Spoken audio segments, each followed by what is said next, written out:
Effectivement, on peut leur donner une bonne main d'applaudissements. Lisa Langelier, Claude Vellino.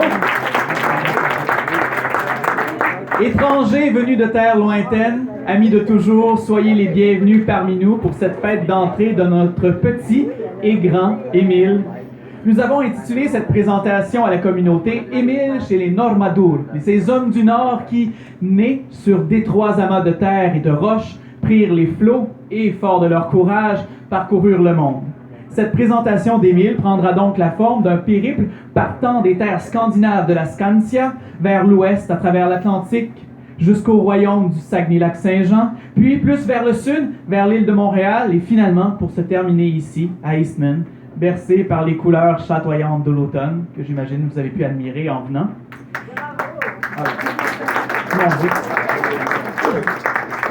Et en quoi Émile fera-t-il ce voyage? En bateau? En avion? En dracar? Non. Je vais vous montrer. En Émile-à-roue. Eh oui. Une magnifique roulotte amphibie qui vogue de terre en terre et qui nous permettra d'aller voir bientôt nos amis et notre famille, la maison sur notre dos. Mais rappelons-nous qu'avant tout départ, tout voyage et tout périple, il existe un passé qui vit à travers nos ancêtres et leurs souvenirs. Alors que certaines mémoires qui n'auraient jamais dû être oubliées furent perdues, prenons d'abord le temps d'écouter les sages mots des 4 grands-parents d'Émile. Je commencerai par inviter Marie-Claude Gadbois.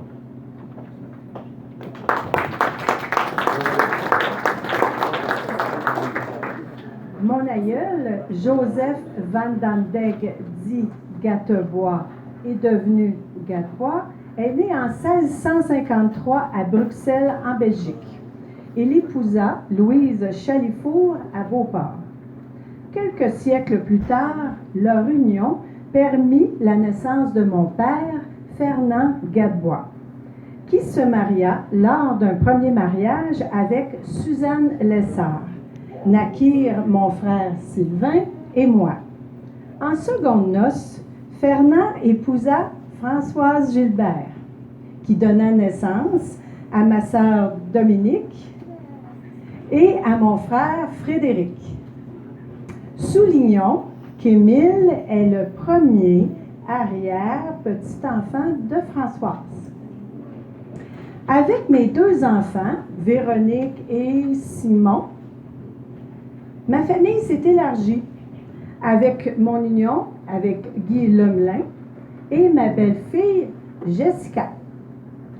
Très fière de mon héritage familial et proche de cette grande, merveilleuse famille, je souhaite qu'Émile bâtisse des liens forts avec nous tous, afin qu'il se rappelle, peu importe les chemins parcourus, tout l'amour que nous lui portons.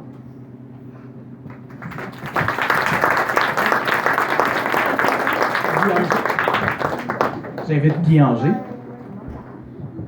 Alors, bonjour à chacun et à chacune de vous et bienvenue. Alors, Angers, d'où ça vient? L'ancêtre, Simon Lefebvre Sieur d'Angers, né à Montdidier en France en 1642, se maria à Québec le 11 janvier 1667 à Marie-Charlotte de Poitiers. Leur descendance les amena jusqu'à Gustave Anger, qui épousa Jacqueline Landry et eurent 7 enfants, dont je suis l'avant-dernier. Le travail m'ayant amené dans plusieurs régions du Québec, je rencontrai Marie-Claude à Belleuil. Elle travaillait pour la CIBC, pour la banque. Et de fil en aiguille, cela nous permit d'avoir 2 enfants, Véronique et Simon. Heureux d'être grand-père pour une première fois, je souhaite qu'Émile vive dans l'amour et l'harmonie, accompagné de ses parents et de nous aussi, évidemment. Merci Guy. OK. On va inviter Huguette, Bégin. Oui, c'est ça.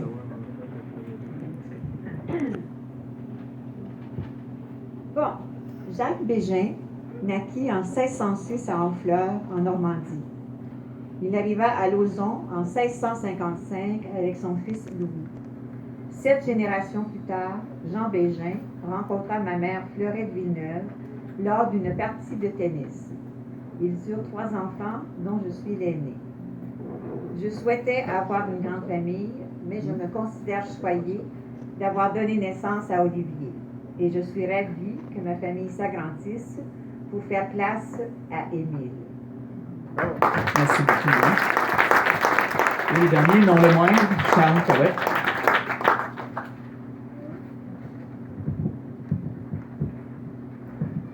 Bonjour.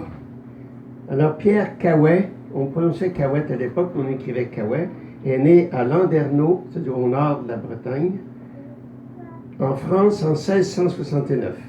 Il s'est marié à Cap-Saint-Ignace, en face de l'île aux Grues, en 1693 à Anne-Gaudreau. Leur descendance les mena jusqu'à Eugène Cahouet, qui prit pour seconde épouse Auréa de Mers et eut à 53 ans son dernier enfant connu, qui est moi-même, connu aussi. Et je quittai Thetford et Sainte-Anne-de-Pocatière pour étudier la psychologie à l'Université de Montréal. Et c'est là que j'ai rencontré Huguette Bégin, à l'époque la future mère d'Émilie. Et comme mon père avant moi, j'eus mon dernier fils, connu, à 53 ans. Ce qui me permet, au sein de la même famille, d'être à la fois le 13e enfant et le 6e enfant. Pour ceux qui font des statistiques, c'est que je suis le 13e de mon père et le 6e de ma mère. Alors, il faut le faire. Alors, on a eu un fils extraordinaire que vous connaissez maintenant qui s'appelle Olivier, qui est symbole de paix et d'énergie et de créativité. Et je devins grand-père pour la 5e fois. Et la naissance d'Émile me rappelle l'importance pour nous tous de créer un monde plus chaleureux, plus sain, moins stressé. Et nous voulons aussi dire à Émile qui est là, qu'on va vraiment s'occuper de lui, l'aider à devenir un homme extraordinaire comme son père et grand-père, au pluriel. Au pluriel. Et grand-mère aussi. Au singulier. OK. Alors, bonne journée à tout le monde et bravo à Olivier d'avoir fait ça. Merci beaucoup. Merci, chers aïeuls, et c'est sur ce socle ancestral solide que peut se construire maintenant l'aventure d'Émile.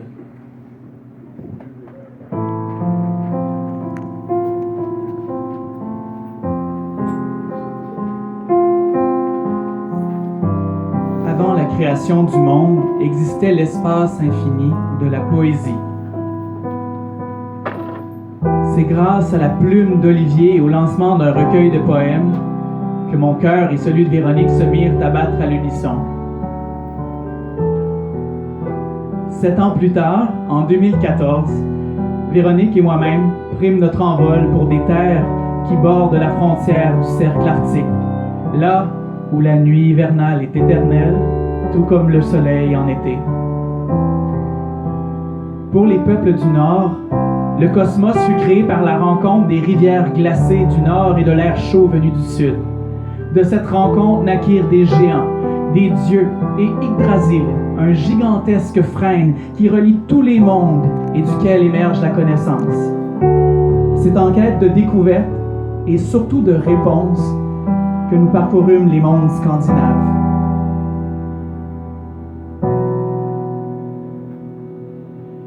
Nous traversâmes les champs de colza du Danemark, les fjords de Norvège, les immenses forêts de Finlande et les cités anciennes de Suède. C'est attaché aux racines d'Yggdrasil, animé d'un désir de création, que Véronique et moi prîmes la décision de devenir parents. Du haut d'une branche, nous entrevîmes le destin heureux qui nous attendait et comprîmes que nous étions prêts à prendre le plus grand engagement qui soit. 2 ans plus tard, dans ce lieu rustique, entouré de notre communauté, nous respectons la coutume viking et crions avec fierté « Il est bien vivant !» Mais qui au juste est vivant? Quel nom devions-nous donner aux fruits de nos histoires respectives? La réponse nous parvint comme la sève d'Yggdrasil. Le nom de notre enfant se devait d'être à la fois inspiré par les héros de notre peuple et symboliser les qualités que nous souhaitions qu'il possède. Avant même d'être conçu, notre premier enfant prit dans notre esprit le nom d'Émile, en hommage à Émile Nelligan, le poète ingénieux, sensible et provocateur qui a transformé la littérature québécoise.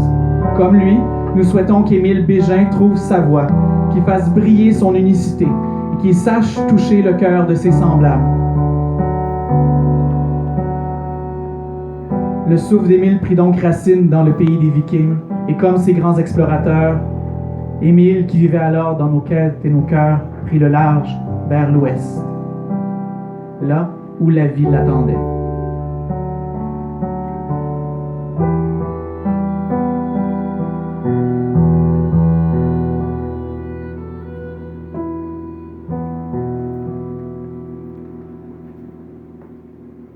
Merci.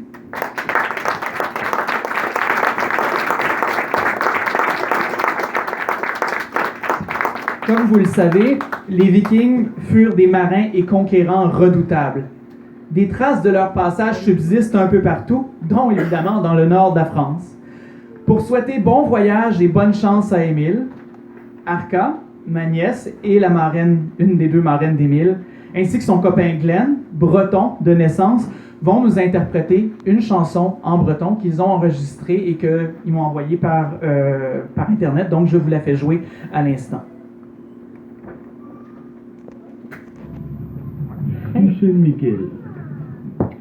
Mitinadre dombe dvarunan, qui s'échappait San Miquel, à Troadro à Brumen, à Stankenin Prenestrabe, avec les bédois guernant du chêne, natros ebe da Troadro, Arbalanson Brumen, Arwarus perlé d'Ablau, Prenez des bois d'orage à Péréli, mais sans Mickey, Noaké, Chalet, Aniandao, Brumen, Dagan Abrau, on aime la quai.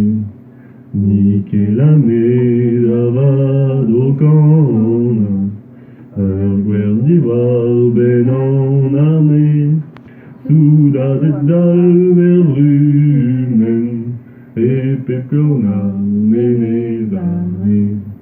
Mais tous en noir blandiol la save, qu'en splona vidare skenta, Agarvech zed ar rumen, noa met d'un vedroar ar mene. Agarvech zed ar rumen, noa met d'un vedroar ar mene.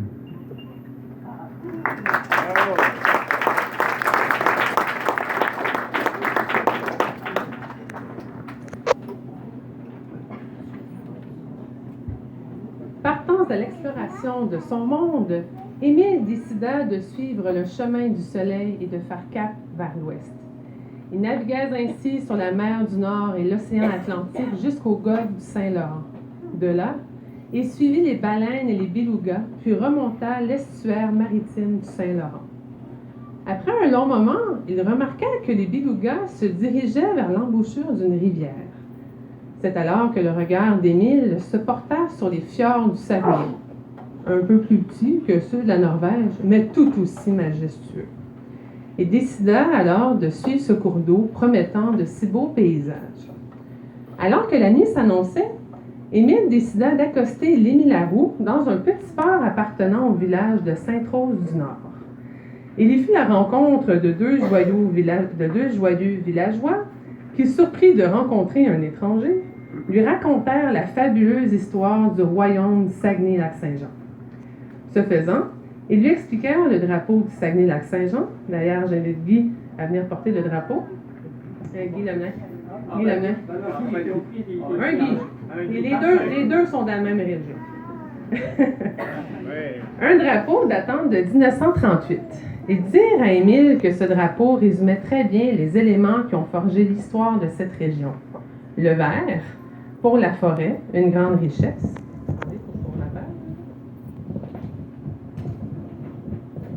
Le jaune, pour l'agriculture, un sol qui porte la vie. D'ailleurs, un des villageois dit en riant que le jaune pourrait aussi représenter la fertilité, car des bébés ici, Dieu qu'on en conçoit, dont Émile. Le gris, pour l'industrie et le commerce. Le rouge, pour la population active et vigoureuse.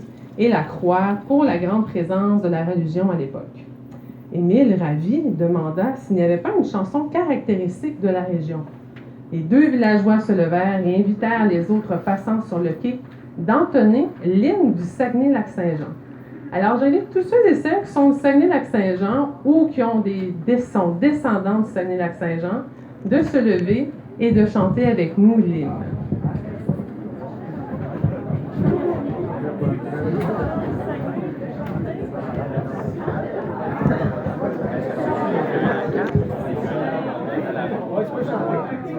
Il y a un manque au fond, non? Il n'est pas venu?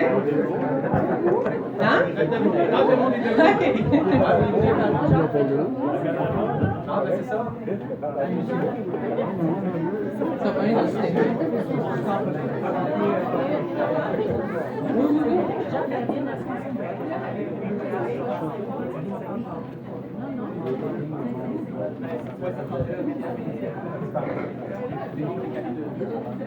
Alexandre et Robert, les deux places aussi. Vous donnez la feuille.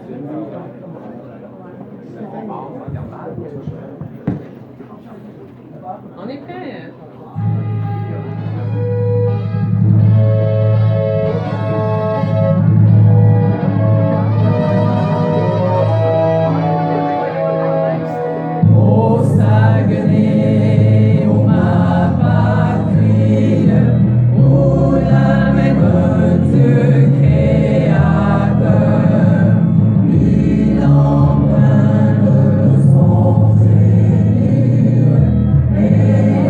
La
Fatigué, Émile prit la route de son lit et au lever du soleil, il partit vers le sud.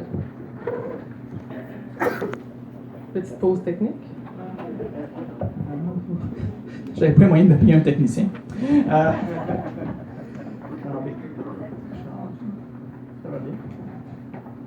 Bon. Alors, l'Émile Laroux redescendit ensuite le fjord et remonta le fleuve Saint-Laurent vers l'ouest, là où Montréal, l'île du milieu, trône en reine. C'est sur cette île que moi, Olivier, jeune hobbit, je naquis.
Merci beaucoup.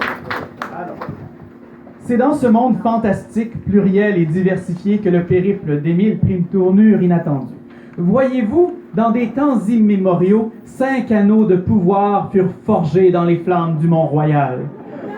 Aujourd'hui, 4 compagnons porteront ces anneaux et de ce fait s'uniront au destin d'Émile en acceptant d'être ses protecteurs et protectrices. Simon, Vicky, Jordan, je vous invite à vous approcher de nous. Il y a Arca qui est malheureusement en Bretagne, donc... Vous savez, chaque être humain a besoin d'être accompagné dans les étapes clés de sa vie. Être parrain, marraine, c'est d'abord être présent dans la vie du filleul, ainsi qu'établir un lien affectif solide et un climat de confiance pour qu'il puisse partager ses espoirs et ses désespoirs. Si le droit civil au Québec ne reconnaît pas d'office de rôle légal aux parrains-marraines, Véronique et moi sommes très attachés à ces titres.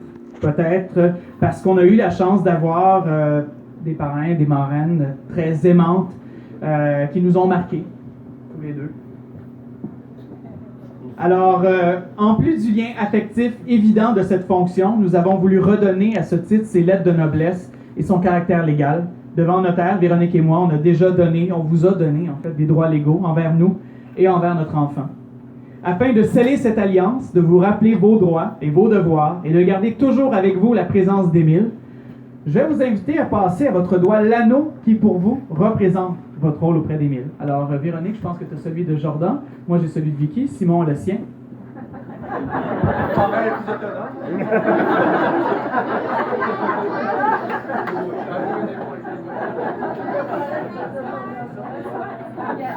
Deuxième fois dans la vie.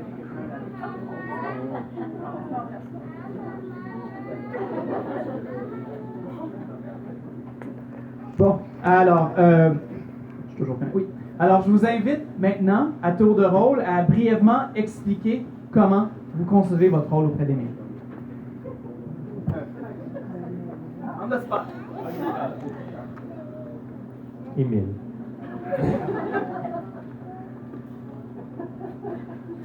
Je vais faire de mon mieux pour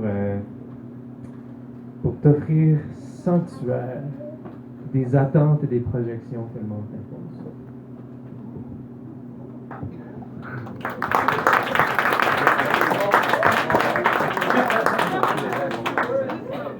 Moi, en tant que parrain cool, mon oncle cool et parrain 2, autonome, en tout cas, autonome surtout. Alors moi, je crois que les parents ont un rôle à jouer dans l'éducation d'un enfant, mais il y a une limite à un moment donné qu'ils peuvent atteindre. Donc moi, je pense prendre le relais là-dedans. Ah ouais? Oui, exactement. Donc, on en reviendra. Quand il y aura 18 ans, c'est là que je vais prendre le relais. Mais c'est surtout que Émile, si on suit aux parents, va être la petite force tranquille. Et moi, je vais être l'étincelle un peu.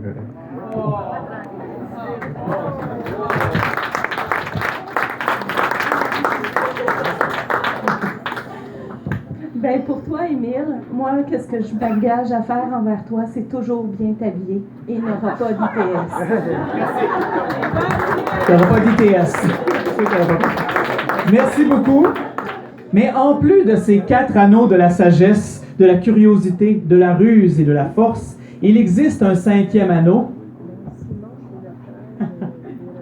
Un 5e anneau que nous offrons aujourd'hui à Émile. Il s'agit de l'anneau unique. Selon le Seigneur des Anneaux, ce maître anneau gouverne tous les autres. Vous vous rappelez? Un anneau pour les gouverner tous.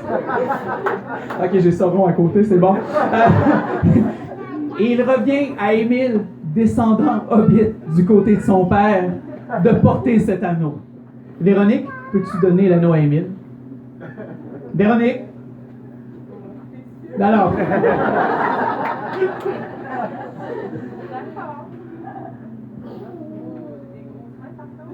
Ah, est-ce quelqu'un qui a des petites mains?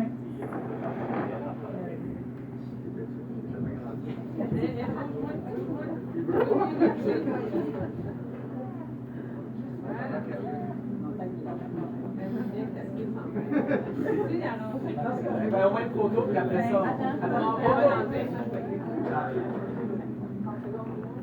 Désolé. Petite pause. OK. Petite pause photo. Avec toi. Montrez vos anneaux. Ouais. Merci beaucoup.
avoir rencontré les habitants de l'île du Milieu, Émile décida d'entreprendre un périple dans les terres. En effet, de son Émile Laroux, il avait aperçu un changement de couleur dans les arbres et il s'était dit qu'en fonction du temps, il aimerait en voir davantage. L'Émile Laroux troqua alors les palmes pour les pneus et traversa les champs et les montagnes de la Montérégie, s'arrêta à Grimby, lieu où Olivier et moi habitons désormais avec fierté et où nous espérons offrir à Émile un commencement coloré, et s'arrêta au pied du mont Offord à Eastman, dans la région des Cantons de l'Est. C'est devant vous, famille et amis, que le périple fantastique d'Émile s'arrête. Toutefois, c'est au sein de notre communauté que les premiers pas d'Émile dans sa réalité terrienne se feront. Merci à vous, membres de notre communauté, d'accueillir notre enfant Émile dans votre vie, d'en prendre soin et de lui témoigner votre affection à votre manière. La parentalité est également un chemin plein de défis et nous espérons que vous serez présents pour Émile, mais également pour nous si le besoin est. Émile, à l'aube de cette nouvelle ère, tu réaliseras un jour la chance que tu as eue d'être né dans notre famille sur un territoire somme toute pacifique. Parce que tous les enfants de la terre n'ont pas la chance d'être nés au bon endroit, nous espérons que tu ne rejetteras pas les autres selon leur provenance, leurs convictions ou leurs conditions. Nous espérons que tu feras fleurir la paix dans le monde et que ton enthousiasme et ta joie de vivre continueront d'être contagieux. Et pour nous, tes parents, nous espérons que ta présence suscitera et maintiendra en nous la force et le courage d'être à tes yeux et à vos yeux des adultes engagés socialement et pleinement épanouis. Nous souhaitons terminer cette cérémonie en vous présentant la chanson que nous avons composée pour Émile. Comme lui, cette chanson coule de douceur et sautille d'énergie.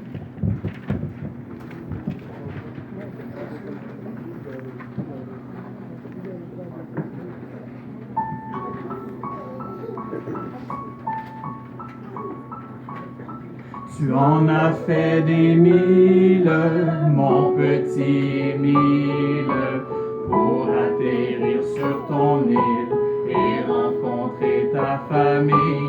Tu en as fait des mille, mon petit Émile, pour apparaître avec style et partager notre idylle.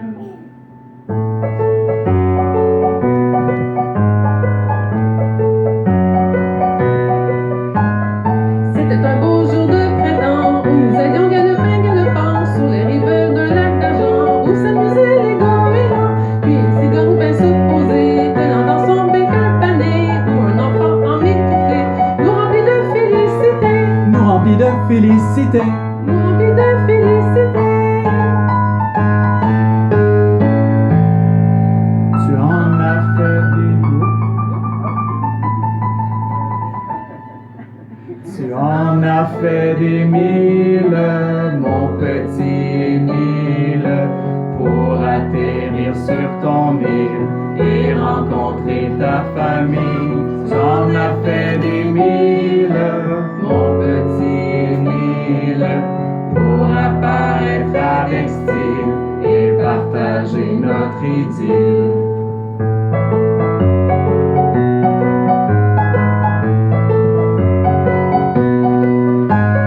Petit oiseau, tu déploies tes ailes pour traverser tous les arcs-en-ciel et ton sourire toujours en sorcelle. Les damoiseaux, les demoiselles, qu'importe le choix de tes chemins, nous serons là, petits chérubins, et fort souciens de tes parrains, nous franchirons tous les ravins.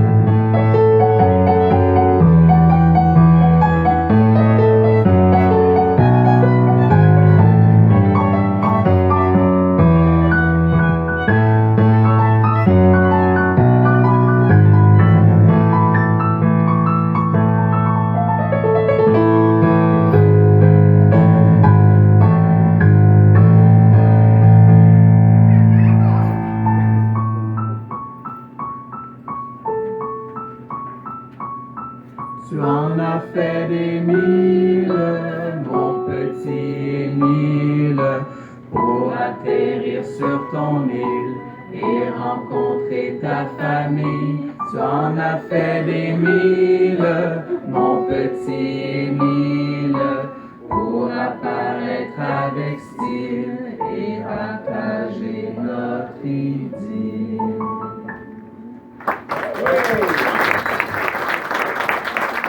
Merci, bel accompagnement, tous.